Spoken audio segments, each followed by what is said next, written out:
बुलढाणा जिल्ह्यातील खडकपूर्णा नदीपात्रातून वाळूच्या तस्करीचा प्रकार मागील अनेक वर्षांपासून अव्याहतपणे सुरू आहे.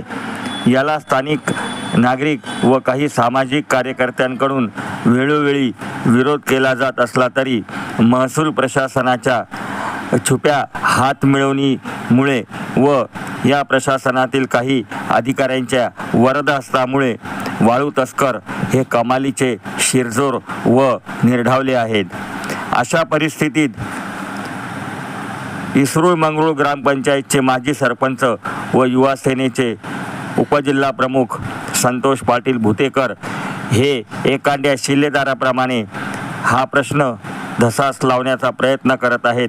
मात्र यामुळेच ते जिल्हा प्रशासनाच्या डोळ्यात खुपत असल्याचे जिल्हाधिकारी किरण पाटील यांच्याशी गेल्या महिन्यात झालेल्या त्यांच्या वादामुळे पुन्हा एकदा स्पष्ट झाले आहे.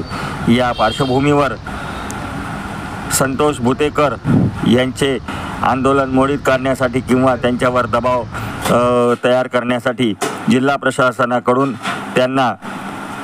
त्यांच्यावर कारवाई का करण्यात येऊ नये अशी नोटीस बजावण्यात आली आहे. या नोटिशीला उत्तर देण्यासाठी संतोष भुतेकर चिखली तहसील कार्यालयात दिनांक 11 जुलै रोजी उपस्थित झाले असताना तहसीलदार गैरहजर असल्यामुळे भुतेकर यांना 15 जुलै रोजी पुन्हा बोलावण्यात आले आहे. दरम्यान दुर्गमही अंढेरा या परिसरात रेती तस्करी करणारे काही ट्रक पकडल्याचा दावा महसूल प्रशासनाने केला आहे.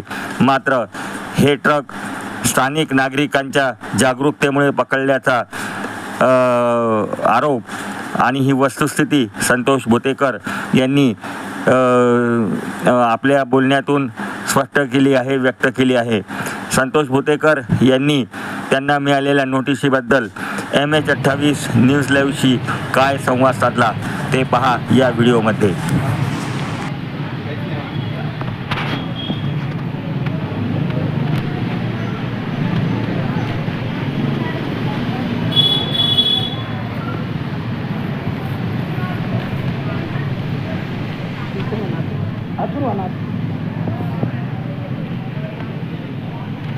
आज या ठिकाणी आपण चिखली तहसील कार्यालयाच्या आवारात आलो आहोत. एक आगळंवेगळं आंदोलन किंवा एका विषयाकडे, महत्त्वाच्या गंभीर विषयाकडे लक्ष वेधण्यासाठी इसरूळ मंगरूळचे माजी सरपंच व युवा सेनेचे उपजिल्हाध्यक्ष संतोष पाटील भुतेकर हे चिखली तहसील कार्यालयामध्ये आलेले आहेत. ते कोणत्या कारणासाठी येथे आलेत, त्यांची काय भूमिका आहे, आपण त्यांच्याचकडून त्यांच्या शब्दामध्ये जाणून घेऊया. आपण या ठिकाणी आज तारखेसाठी आलो होतो. तारीख म्हणजे आपल्याला तहसील कार्यालयाकडून नोटीस आली होती. तहसील कार्यालयाकडून आतापर्यंत मला ही 3री-4थी नोटीस आहे आणि त्या नोटीसमध्ये सरळ मी या ज्या अगोदर अवैध रेती संदर्भात जे आंदोलनं केले होते, वेळोवेळी प्रशासन त्या ठिकाणी कारवाई करत नाही, रेतीनं संपूर्ण रस्ते खराब झाले आहेत आणि हप्तेखोरीमुळे सर्वसामान्यांना महागडी रेती त्या ठिकाणी घ्यावं लागते. म्हणून कुठंतरी प्रशासनानं रॉयल्टी काढली पाहिजे. 1 नंबरमध्ये ती रेती सर्वसामान्य जनतेला उपलब्ध करून दिली पाहिजे, रस्त्याची मजबूती केली पाहिजे. या सगळ्या गोष्टीच्या अनुषंगानं आपण वारंवार त्या ठिकाणी आंदोलनं करत आलो. आंदोलनाच्या माध्यमातून प्रशासनाला एक खडेबोल सुनावण्याचा प्रयत्न आपण केला. आपण कुठलीही असंसदीय भाषा त्यामध्ये वापरलीच नाही. परंतु असे असतानासुद्धा आज प्रशासनाच्या उशिरा का असं लक्षात आलं आहे की आपण त्या ठिकाणी अशोभनीय भाषा वापरली आणि म्हणून वारंवार मला नोटीस देऊन या ठिकाणी तहसील कार्यालयामध्ये बोलावल्या जात आहे. आणि आपण केलेले आंदोलनं चुकीचे आहेत, आपल्यावरती गुन्हा का दाखल करण्यात येऊ नये अशा प्रकारचे नोटीस देऊन मला या ठिकाणी 4-4, 5-5 दिवसानंतर बोलावल्या जाते. खऱ्या अर्थानं माझा प्रशासनाला हा सवाल आहे, रेती बंद झाली का? ज्या वेळेस आंदोलन झाले त्यावेळेस तात्पुरती कारवाई तुम्ही नौटंकी करण्याचा प्रयत्न केला. अजूनही रेती चोरी चालूच आहे, भरमसाठ गाड्या चालूच आहे, धरणामध्ये बोटीसुद्धा चालूच आहे.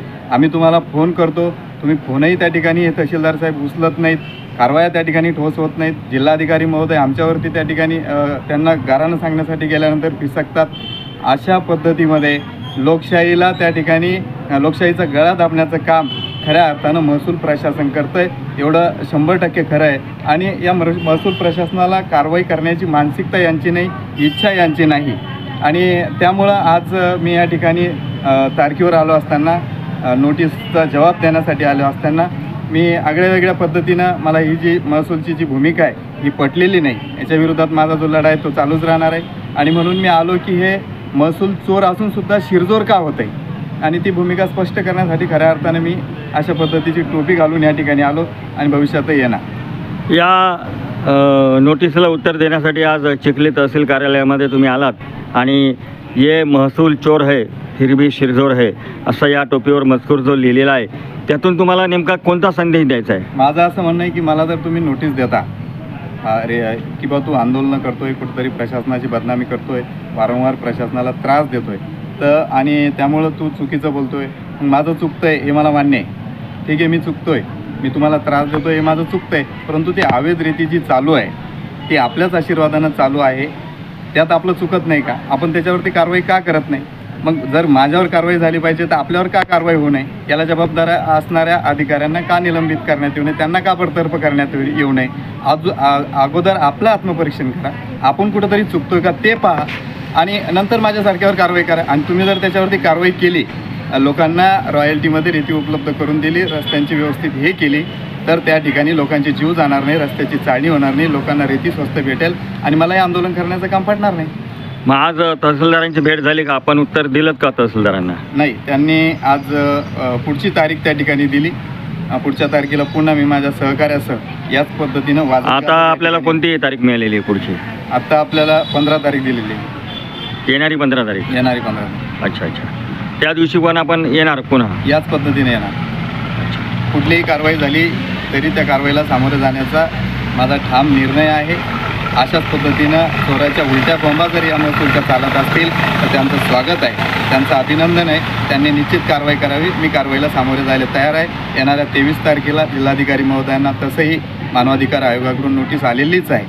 त्या ठिकाणी त्यांनाही उत्तर देणे आणि मी 100% या प्रशासनाच्या या रेती चोरीच्या या सगळ्या भोंगळ कारभाराच्या विरोधात कायमस्वरूपी आवाज उठवतच राहणार, एवढं नक्की.